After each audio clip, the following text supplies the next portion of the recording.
નમસ્કાર, ભાગ્ય દર્પણમાં આપનું સ્વાગત છે. હું છું કૃષ્ણા. દર્શક મિત્રો, ઈચ્છાઓ પૂરી ન થાય તો ક્રોધ વધે છે અને જો ઈચ્છાઓ પૂરી થાય તો પછી લોભ વધે છે. આજના સુવિચાર સાથે શરૂ કરી આપણા ભાગ્યના દર્પણને રજૂ કરતો અમારો વિશેષ કાર્યક્રમ ભાગ્ય દર્પણ.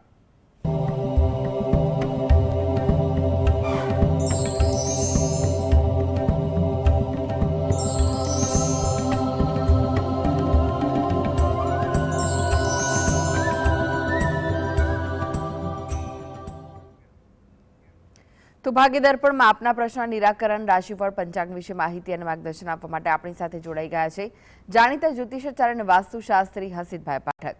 હસીતભાઈ, ભાગ્ય દર્પણમાં આપનું સ્વાગત છે. નમસ્કાર. નમસ્કાર. હસીતભાઈ, સૌથી પહેલા વાત કરીએ આજના પંચાંગ વિશે. તો શું છે આજનું પંચાંગ તે જણાવશો? હા, આજના દિવસના પંચાંગનો શુભારંભ કરીએ. આજે વાર છે મંગળવાર, વિક્રમ સંવત 2082 ચાલી રહ્યો છે. આજની તારીખ આવે છે 16 ડિસેમ્બર 2025, 16/12/25. આજની તિથિની વાત કરીએ. માગશર મહિનો ચાલે છે, તેનો વદ પક્ષ એટલે કે કૃષ્ણ પક્ષની બારસ છે. આજે છે માગશર વદ બારસ. નક્ષત્ર સ્વાતિ, યોગ અતિગંડ અને કર્ણ કૌલવ આવે છે. આજનો યોગ અતિગંડ છે એટલે જો તેમાં કોઈ બાળકોનો જન્મ થાય તો તેનું શાંતિ કરાવવી જરૂરી હોય છે. આજની રાશિ આવે છે તુલા રાશિ, કે જેના નામાક્ષર છે ર અને ત. એટલે આજે જો કોઈ બાળક જન્મે તો તેનું નામ તુલા રાશિ પરથી પાડવું હિતાવહ રહેશે. આ ઉપરાંત ગ્રહ ગોચર અને મુહૂર્તની ગણતરી માટે પણ તુલા રાશિને લક્ષ્યમાં લેવાની રહેશે. દિન વિશેષની વાત કરીએ તો આજે અન્નપૂર્ણા વ્રતની સમાપ્તિ છે. મોડી રાત્રે એટલે સૂર્ય ભગવાને રાશિ પરિવર્તન કર્યું છે, ધનુ રાશિમાં પ્રવેશ કર્યો છે. એટલે હવે કમૂરતા શરૂ થયેલા છે. સંક્રાંતિ થઈ હોવાથી તેનો પુણ્યકાળ છે આજે બપોરે 12:33 સુધી છે. એટલે જે પણ દાન પુણ્ય કરવાના હોય તે 12:33 સુધી કરી લેવા જોઈએ. જી, આજની વાસ્તુ ટીપ શું છે દર્શક મિત્રો માટે હસીતભાઈ? વાસ્તુ ટીપમાં આપણે વાત કરી રહ્યા છીએ જે ભૂમિના મહત્વ વિશે, ભૂમિના દોષ વિશે. અલગ અલગ પ્રકારે ભૂમિના પ્રકાર હોય છે, તેનું મહત્વ હોય છે. ક્યારેક આપણે જોતા હોઈએ છીએ કે ભૂમિ ફળે છે, ભૂમિ નથી ફળતી. ભૂમિનું ખૂબ વિસ્તૃત પ્રકરણો આપેલા છે અને કોઈ પણ વાસ્તુશાસ્ત્રના ગ્રંથ જુઓ, સૌથી વધારે મહત્વ ભૂમિને અપાયેલું છે. એટલે ભૂમિનું ખાસ ધ્યાન રાખવાનું છે કે તેનો ઇતિહાસ શું છે. નકારાત્મક ઉર્જા અસ્તિત્વ હોય, કોઈ એવા આત્મા હોય તેવું બની શકતું હોય છે. અગાઉ કોઈ અકારણ મૃત્યુ થયેલું હોય અથવા તો પછી કરવામાં આવેલું હોય અથવા તે કોઈ આત્મા તે જગ્યાએ પોતાની ઈચ્છાઓ પૂરી કરવા માટે ફરી રહ્યું હોય તેવું પણ બનતું જોવા મળે છે. અને તેના કારણે જે ઘર લેનાર વ્યક્તિ હોય છે, ભૂમિના સ્વામી, તેને અને તેના પરિવાર પર દરેક પ્રકારે હાનિ ઉદ્ભવતી જોવા મળતી હોય છે.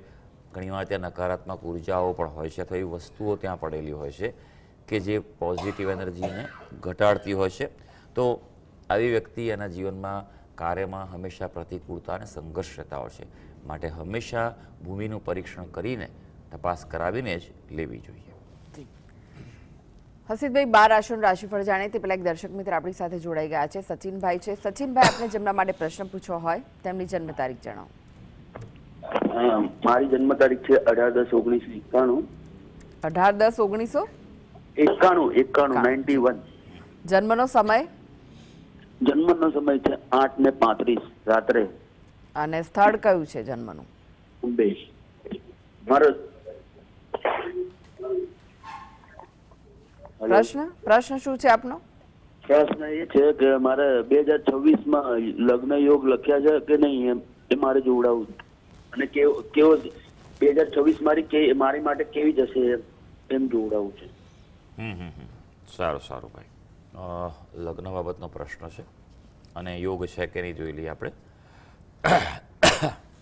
વૃષભ લગ્નની કુંડળી આવે છે આપણી. લગ્નનો સ્વામી શુક્ર જે છે તે ચોથા સ્થાનમાં છે, કેન્દ્રમાં છે, સારો કહેવાય. રાશિ આપણી કુંભ રાશિ આવે છે. કુંભ રાશિના વ્યક્તિઓને 7.5 ચાલી રહી છે, છેલ્લો તબક્કો છે, ઉતરતી પનોતી ગણાય. એટલે જો આગળ તકલીફ આપી હોય તો ઉતરતી પનોતી લાભ પણ આપી જતી હોય છે. પણ સૌથી પહેલાં તો 7.5 જે છે તેના ઉપાય કરવા એ તમારા માટે આવશ્યક છે. સપ્તમ સ્થાનનો અધિપતિ મંગળ થયેલો છે. આ કુંડળી માંગલિક નથી, પણ સપ્તમ સ્થાનનો અધિપતિ મંગળ થઈને છઠ્ઠે પડ્યો છે, એનાથી 12મે છે, અને તેના કારણે તમારા જીવનમાં આ વિલંબ થયેલો છે. શનિ મહારાજ જે છે એ પણ આપણા કર્મસ્થાનમાં છે, અભાગ્ય સ્થાનમાં છે, એટલે એ પણ વિલંબ બતાવે છે. એટલે યોગની વાત કરીએ તો હા, ચોક્કસપણે 2026માં તમારો યોગ સારો આવી રહ્યો છે, પણ મધ્ય ભાગથી શરૂ થશે. લગભગ એપ્રિલ મહિના બાદ યોગ શરૂ થશે અને લગભગ 1.25 વર્ષ જેવો રહેશે. પણ ઉપાય કરવા આવશ્યક છે. 2 ઉપાય આપણે ખાસ કરવાના છે. પહેલો ઉપાય મેં શનિની પનોતીનો કહ્યો છે, અને બીજો ઉપાય કે મંગળ ગ્રહનું અનુષ્ઠાન કરો, વિધિવત રીતે ભૌમ વિધાન કરો, એ આપના માટે ઉપયોગી થઈ પડશે. જી, અન્ય એક દર્શક મિત્ર જોડાઈ ગયા છે, બળદેવભાઈ છે. બળદેવભાઈ, આપને જેમના માટે પ્રશ્ન પૂછવો હોય તેમની જન્મ તારીખ જણાવો. મારે 11/3/62. કઈ ફરી એકવાર જણાવશો? 11/3/62. હે? ફરી એકવાર જણાવશો? હે? 10:45. જન્મ તારીખ ફરી જણાવો. 11/3/62. 11/3/62.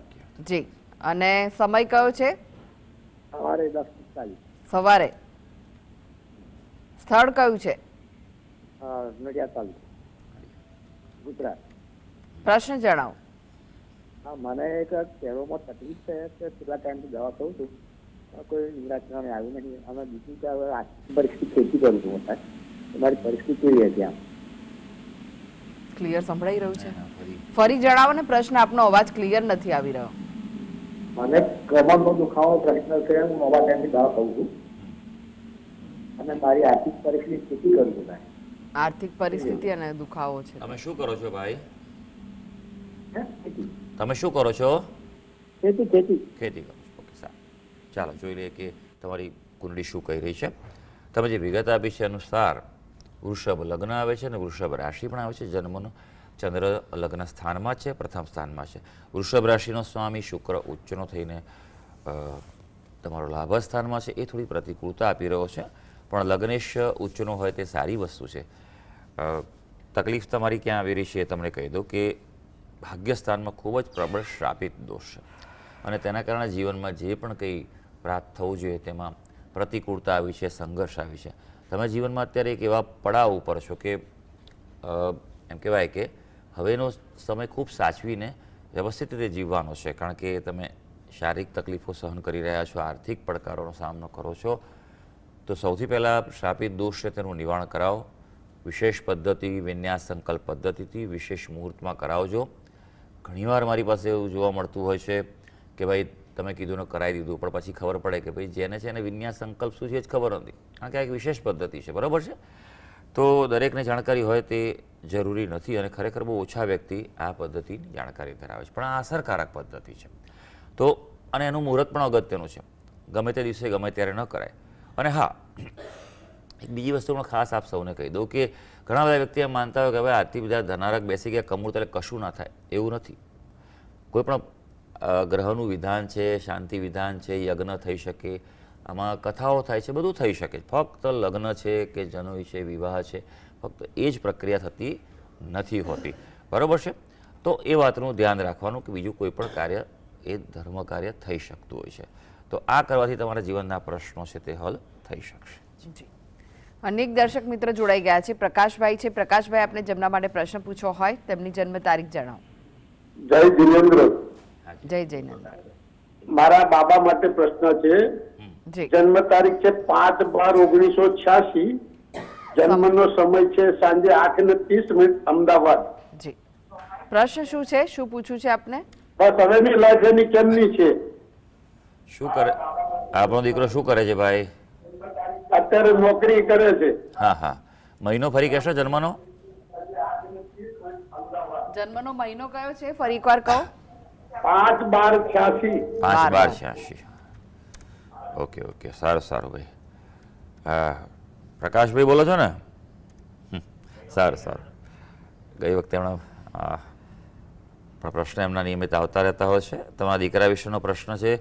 તમે જે વિગત આપી છે એ અનુસાર જે કુંડળી આવી રહી છે, મિથુન લગ્નની કુંડળી આવે છે. ચંદ્ર મકર રાશિનો છે, અષ્ટમ સ્થાનમાં છે. ધનસ્થાનનો અધિપતિ અષ્ટમ સ્થાનમાં છે. દ્રષ્ટિ કરે છે માટે ધનની કમી નહીં રહે, પણ જે ક્ષમતા અને આવડત પ્રમાણે પ્રાપ્તિ થવી જોઈએ તેમાં ચોક્કસપણે કમી રહી શકે એવું છે. સૌથી અગત્યની વાત કે ચંદ્રમાની સ્થિતિ પ્રતિકૂળ છે માટે આવા વ્યક્તિઓએ પાણીથી દૂર રહેવાનું. પાણીની ઘાત છે, અજાણ્યા ઊંડા પાણીમાં જવું નહીં, પાણીની સફરથી પણ બને તો દૂર રહેવું. આ વાતનું જીવનભર માટે ધ્યાન રાખવાનું. આ પહેલી વસ્તુ છે.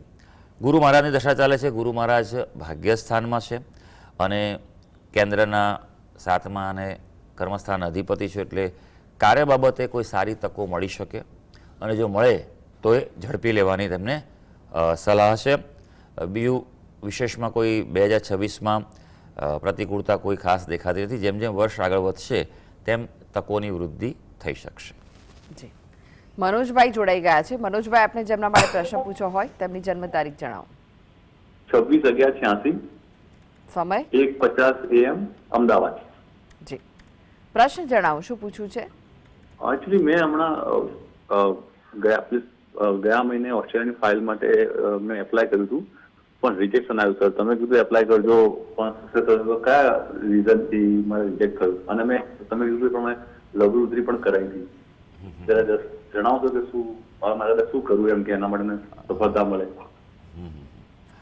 હાજી, તમે જે એપ્લિકેશન મૂકી હતી બરોબર છે, કયા દિવસે મૂકી હતી, મુહૂર્ત જોઈન કરી હતી ભાઈ? પહેલી વસ્તુ એ છે. જુઓ, ના સર, એવું તો હવે એટલું ડિટેલમાં નથી આવી. હું હંમેશા કહું છું, તમે નિયમિત જો મારા દર્શક મિત્રો હો તો હંમેશા કહું છું બરાબર છે. હા, યોગ હતો એક નાનકડો. મેં તમને એ વખતે પણ કહ્યું હતું કે ગુરુ મહારાજની જે સ્થિતિ હતી, જે કામ ચલાવવા માટે જે કર્ક રાશિમાં આવ્યા હતા, તમારી કુંડી જે છે તે સિંહ લગ્નની કુંડી છે. 12મા સ્થાનમાંથી ગુરુ મહારાજ પસાર થતા હતા માટે યોગ બતાવી રહ્યા હતા કે હા, પ્રયત્ન કરવો જોઈએ. પણ ક્યાંક ને ક્યાંક તમારી સિંહ રાશિ છે તેને નાની પનોતી ચાલે છે તો કદાચ સંઘર્ષ આપે એટલે 1-2 પ્રયત્ન થઈ શકે. હવે થોડીક રાહ જોવી પડશે. એપ્રિલ મહિના બાદ હવે શક્યતા વધારે સ્ટ્રોંગ થશે અને એ સારો અને લાંબો સમય છે, લગભગ 1-1.25 વર્ષ જેવો રહેશે. એટલે ત્યારબાદ આપ પ્રયત્ન કરો તો વિશેષ સારું રહેશે. પ્રોસેસ કરી શકો છો, પણ જવાનું તમારું થાય તો એ એપ્રિલ મે પછી જ જવાનું થઈ શકે તેવું છે. જે કીધું છે એ કરતા રહેજો. ખાસ કરીને શનિની પનોતીનું જે ઉપાય છે કરો. સૌથી અગત્યનો, સૌથી અનુભવી, સૌથી અસરદાયક અને સૌથી પ્રાચીન જે પ્રયોગ છે એ તમને ખાસ કહું છું. આજકાલ શું થયું છે કે લોકો બધા ટૂચકા કરવામાં બહુ બધા છે કે શનિ છે તો આમ કરો, શનિ છે તો પગમાં પહેરો ને માથામાં પહેરો, બધું ઘણું બધું ચાલતું હોય છે બધું. પણ શનિને સમજવાનું છે કે શનિ કર્મના દેવતા છે. તમે તમારો વ્યવહાર છે સુધારો, પ્રામાણિક રહો, બીજાને મદદરૂપ થાઓ, થોડા ઘસાશો તો પણ ચાલશે બરાબર છે. તમારી હાથ નીચે કામ કરતા વ્યક્તિઓ હોય, નીચલા વર્ગના વ્યક્તિઓ હોય બરાબર છે, તેને સારી રીતે રાખો, તેની સાથે વ્યવહાર સારો કરો. અને સૌથી અગત્યનું, દર શનિવારે હનુમાનજીના મંદિરે જાઓ, તેલ સિંદૂર તેમના ડાબા પગે ચઢાવો, હનુમાન ચાલીસાનો પાઠ કરો અને પ્રાર્થના કરો. અને હનુમાન ચાલીસા તો દરરોજ સવાર સાંજ કરવાના જ છે. જો આટલું કરશો તો પનોતીની અસર છે પીડામાંથી રાહત થઈ શકશે. જી, હસીબભાઈ, હવે રાશિફળની વાત કરીએ. રાશિમંડળની પ્રથમ 3 રાશિ મેષ, વૃષભ, મિથુન રાશિના જાતકોનો આજનો દિવસ કેવો રહેશે? હા, શરૂ કરીએ આજના દિવસનું રાશિ ભવિષ્ય. સૌથી પહેલી રાશિ મેષ રાશિ, જેના નામાક્ષર છે અલ અને ઈ. આજે અનુકૂળતા ભર્યો દિવસ છે. ગ્રહો તમને સાથ આપી રહ્યા છે.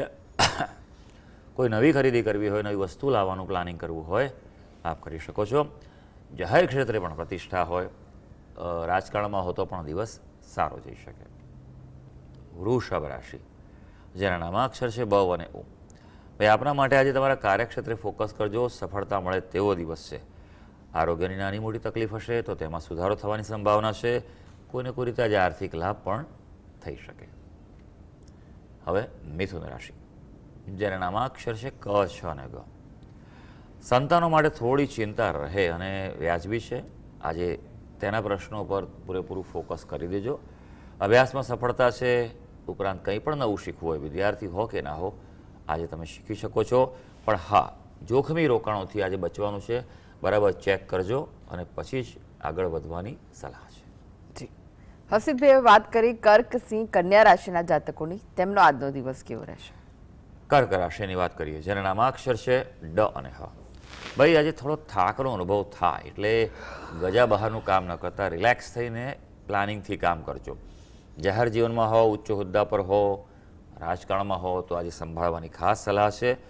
ખાસ અગત્યના કોઈ નિર્ણય હોય મહત્વના તો તે ટાળવાની સલાહ છે. હવે સિંહ રાશિ, જેના નામાક્ષર છે મ અને ટ. આજે હળવાશ અનુભવાશે. ક્યાંક ને ક્યાંક એમ લાગે કે એક બહાર ચાલી રહ્યો હતો, સ્ટ્રેસ ચાલતો હતો, તે થોડોક રિલેક્સ થવાશે. આજે તમારો પોતાનો વેપાર ધંધો હશે તો લાભકારી દિવસ છે. આજે વિદ્યાર્થીઓ માટે સમય સારો છે. કન્યા રાશિ, જેના નામાક્ષર છે પઠ અને અણ. ભાઈ આપના માટે આજે થોડું તમારો વાણી પર કાબૂ રાખવો જરૂરી છે. તમારો વાણી વ્યવહાર, તમારું કોમ્યુનિકેશન તમારો દિવસ નક્કી કરશે. એટલે તમારે નક્કી કરવાનું છે કે તમારે આજે કેવી વાણી રાખવાની છે. બિનજરૂરી ખર્ચાના પ્રસંગો છે. આજે લાભ થશે પણ તમારી ધારણા કરતાં ઓછો લાભ થાય તો ક્યાંક મનમાં અસંતોષ કે નિરાશા પણ થઈ શકે. જી, એક દર્શક મિત્ર આપણી સાથે જોડાઈ ગયા છે, કમુબેન છે. કમુબેન, આપને જેમના માટે પ્રશ્ન પૂછવો હોય તેમની જન્મ તારીખ જણાવો. કમુબેન, આપને જેમના માટે પ્રશ્ન પૂછવો હોય તેમની જન્મ તારીખ જણાવો. લાગે છે કે તેમની સાથેનો સંપર્ક કપાઈ ગયો છે. હસીદભાઈ, તમે જોડાયેલા રહેશો. આગળ પણ બાકીની રાશિઓનું રાશિફળ આપની પાસેથી જાણીશું. તો ભાગ્ય દર્પણમાં આગળ વધીએ તે પહેલા લઈએ બ્રેક.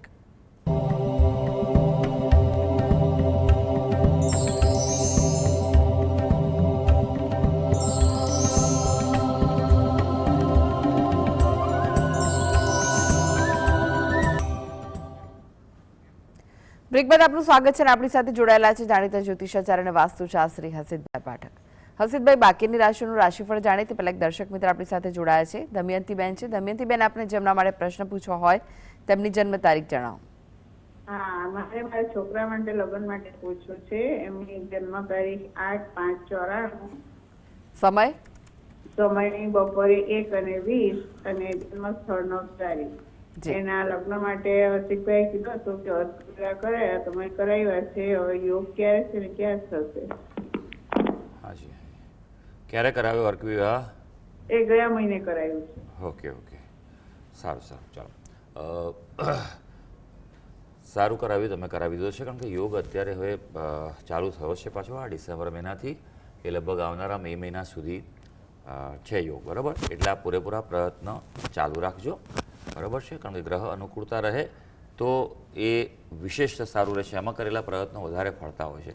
અને ગ્રહો જ્યારે પ્રતિકૂળ હોય ત્યારે એમ લાગે કે આપણને આ રહેશે. બીજો ઉપાયમાં એક ખાસ વસ્તુ એની પાસે કરાવજો કે સૂર્યને જળ ચડાવે અને પ્રાર્થના કરે, બરાબર? તમારા ઘરમાં પણ પૂર્વ દિશા જે છે એને તમે ખુલ્લી રાખજો, હલકી રાખજો. ત્યાં કોઈ વજન ના હોય, બરાબર છે? કોઈ દોષ ના હોય તેનું ધ્યાન રાખશો તો ગ્રહોની અનુકૂળતા થઈ શકશે.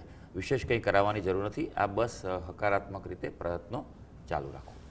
જી હસીદભાઈ, ફરી એકવાર રાશિફળની વાત કરીએ. તુલા, વૃશ્ચિક, ધનુ રાશિના જાતકોનો આજનો દિવસ કેવો રહેશે? તુલા રાશિની વાત કરીએ, જેના નામાક્ષર છે ર અને ત. આજે આનંદ ઉત્સાહ રહે તેવો દિવસ છે. આપણી રાશિમાં ચંદ્રમા છે એટલે મન તમારું પ્રસન્ન રહેવાનું છે. કોઈ નવું કાર્ય શરૂ કરવું તો કરી શકાય, પણ માર્ગદર્શન લેજો. કારણ કે યોગ થોડો આજે અતિગંઠ છે, તે થોડો પ્રતિકૂળ ગણાય. માટે જ્યોતિષીય માર્ગદર્શન લઈને આગળ વધજો. હા, આમાં પણ હું ખાસ કહી દઉં કે લોકો ઘણા એમ કે કમૂરતામાં કશું ના કરાય, એવું નથી હોતું ભાઈ. ઘણા બધા વ્યક્તિઓ મનમાં ભ્રમ બહુ ચાલતા હોય છે. અમુક ઘણી બધી વસ્તુઓ કરી શકાતી હોય છે. ભાઈ જીવન થોડું બંધ થતું હોય છે. લોકો બહુ ડર ફેલાવે છે, કમૂરતાથી ડરાવે છે. કમૂરતાને સમજીને આગળ વધશો તો સારી વસ્તુ છે. બાકી ધન રાશિમાં આવેલો સૂર્ય જે છે તેનું ઘણું પણ સારું ફળ મળતું હોય છે. ખરેખર તો બહુ પુણ્ય કમાવાનો અવસર છે. હા, આરોગ્યનું આજે ધ્યાન થોડું રાખવું પડશે. વૃશ્ચિક રાશિ, જેના નામાક્ષર છે ન અને ય.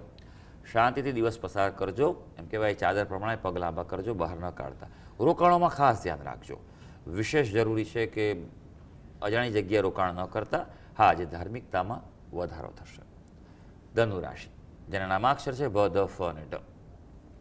પરિવારમાં આનંદ રહે તેવો દિવસ છે અને ધંધા રોજગારમાં પણ આજે વૃદ્ધિ થાય તેવું છે. અને આજે ખાસ નવી મુલાકાત લાભદાયી રહેશે.